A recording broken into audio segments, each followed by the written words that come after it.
I want to preach to you a message this morning entitled Finding Success in Failure.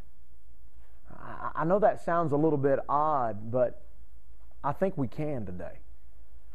Now, it's weird as I start with, I want to talk to you about a couple of guys. Walt Disney, for one. Walt was a guy that was dismissed from a job because he didn't have enough imagination. I think that's interesting.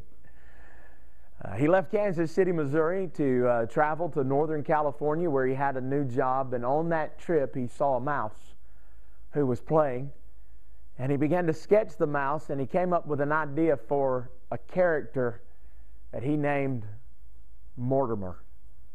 His wife decided it'd be better to call him Mickey. That was probably a better choice. And they say the rest is history. He took from failure and became a success. Then, of course, you may not know of this guy. You probably never heard of him, a guy by the name of Henry Ford. And he developed that little vehicle called the automobile.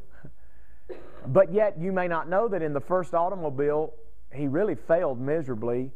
He forgot to put a reverse gear in it. So you could drive it in, but you couldn't drive it out. But he fixed that, obviously. And, of course, modernized the modern assembly line and gave us what we have today and the Ford Motor Vehicle Company. And then I think about a guy that is one of my heroes, P.T. Barnum. P.T. in the Great American Museum in New York City was built up. It was a great attraction. It burned to the ground twice.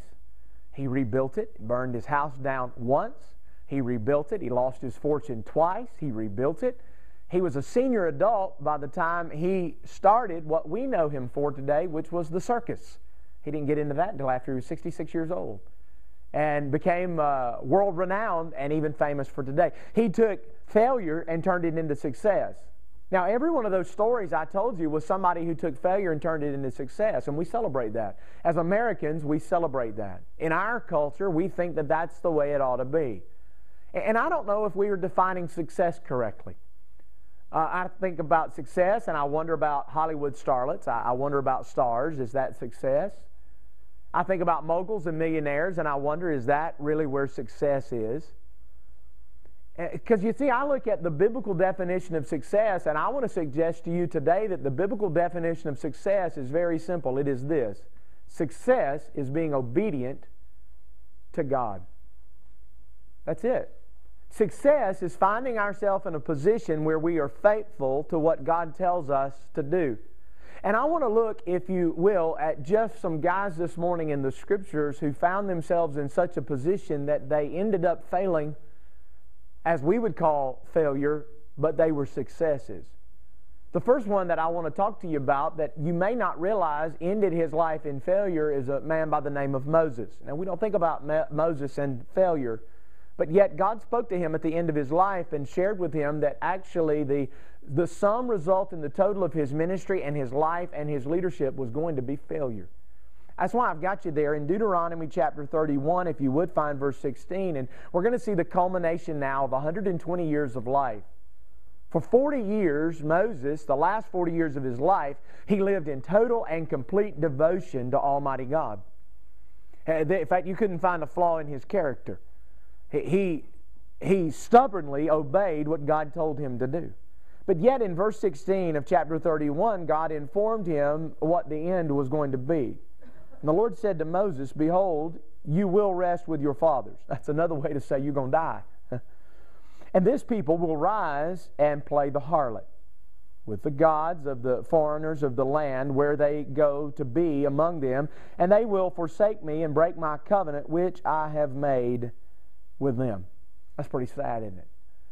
After Moses' leadership, after his careful consideration, after his preaching, after his direction, after his faithfulness and his modeling in front of the people of God, God says, when it's all said and done and when you die, this people, they're going to rebel from me. Everything that you've established, everything you've tried to do, everything you've set up, they're going to turn their back on me and they're going to walk away and they're going to play the harlot. And in fact, it got Moses' attention in such a degree that Moses addressed the people and he said to them, this is what's going to happen. Look at verse 27. It's pretty sad. Moses looked at him and he said, "For I know your rebellion You're stiff-necked. If today, while I'm yet alive with you, you have been rebellious against the Lord, then how much more after my death are you going to rebel?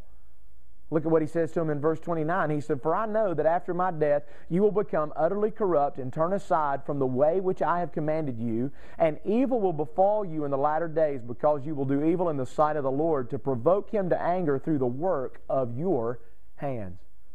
You know, I look at that and I ask you a question. When Moses died, God said the people are going to fail.